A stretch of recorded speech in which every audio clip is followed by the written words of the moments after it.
Hello everyone, so this is part 3 of the Torah notes that I was going over on my last video before I cut it off. I just read James 2:14, and we were talking about what exactly is faith or belief, and I wanted to tell you that people like to use Paul's little verse that says that we're saved by grace, and they use that to say that we don't need to do the law or whatever, but they don't read the entire thing, just take that one little verse. So I wanted to point out a couple of things. In James 2:14, as we already brothers, what use is it for anyone to say he has belief but does not have work? This belief is not able to save him. So faith alone is not going to save you. You have to do what Yahuwah asks you to do. You have to follow Yahusha, his word, his living word that he sent to show us how we're supposed to live. That's what it's talking about here. And Ephesians 2:8, this is that verse that I was telling you about. For by favor you have been saved through belief, and that not of yourselves, it is the gift of Elohim. It is not by works, so that no one should boast. Okay? You can't just take that little verse and say that the Torah is done away with. You have to read the entire thing, because then he goes on to actually say that we are made for good works, that being brought to Yahusha, that we should not live as a Gentile anymore, as a forager. We should live as a child of Yahuwah. And a Gentile is somebody who does not follow the Torah. That's what Gentile means. That's what it means. People teach that Israel is just the place over there where all those Jews are at and stuff. That's not true. Yasharel, which is the Hebrew word for Israel, is a multitude of different colored people that actually follow Yahuwah's commands, that are his children. It's not the people that are way over there in Jerusalem, and it does not just pertain to them people. His law, his Torah, is for all of his children. It doesn't matter what color you are, where you're from. If you are in covenant with Yahuwah and you're trying your best to follow his Torah, you are Yasharel. So what he's saying, if you go back and read Ephesians chapter 2, the whole thing, he's saying that we're made to do good works, to live by his Torah and stuff like that, not to live as Gentiles anymore. So if you go back and read that after the videos are done, then you'll get hopefully a better understanding of what he's actually talking about.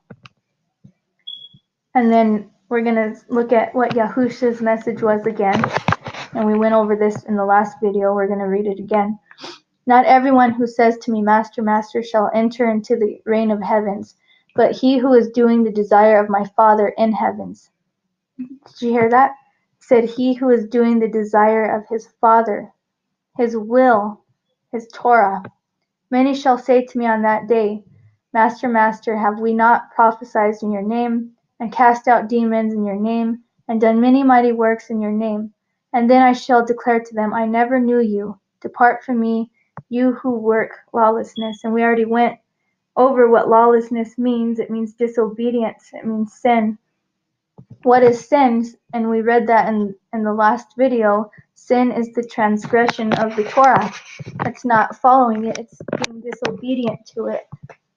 And many go around not even knowing his name, for one. And those who do know his name, some of them, they don't do what he did. They're hateful, and some of them are even racist.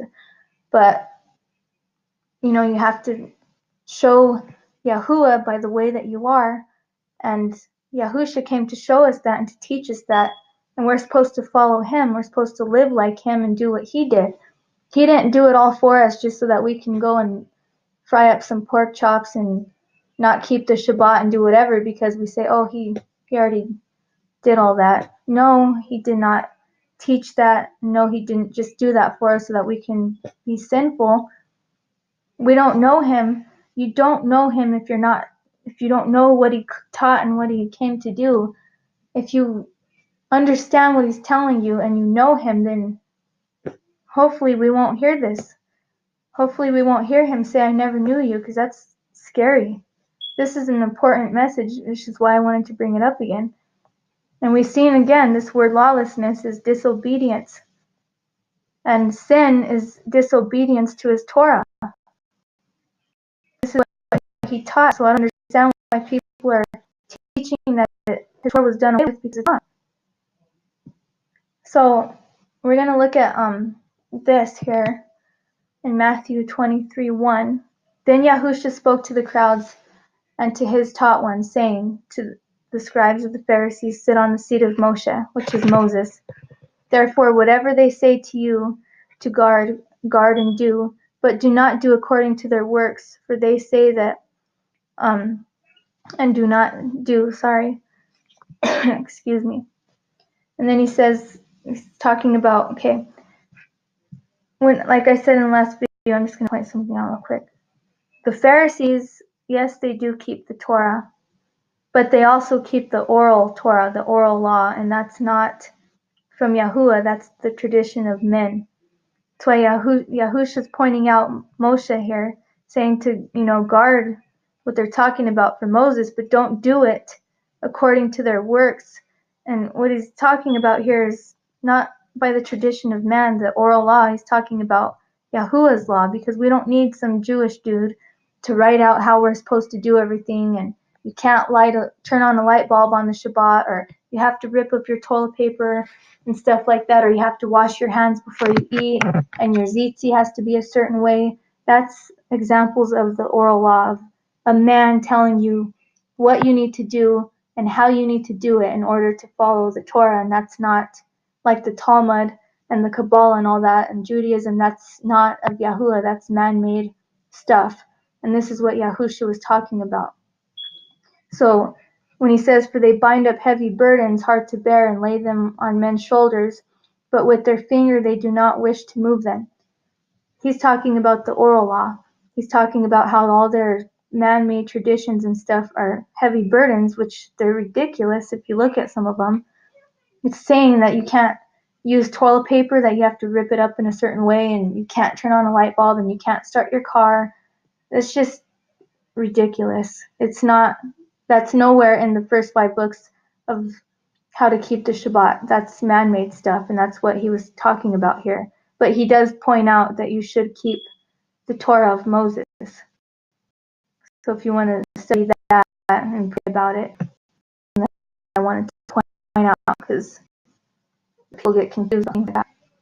And then we need to understand this. This is very important.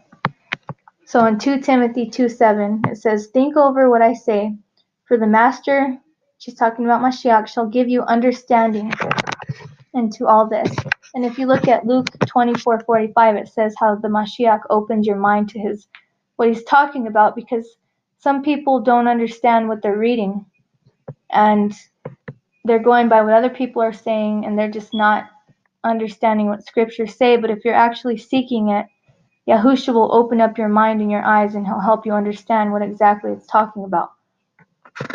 Just like for Paul, for instance, some people say that he's a false prophet, and I used to think that too, because they teach that he came and that he was telling people that the law is done away with, which is why people think this and all that stuff. But really, when you look into what he's saying, you could actually understand that he's actually telling you to keep the law.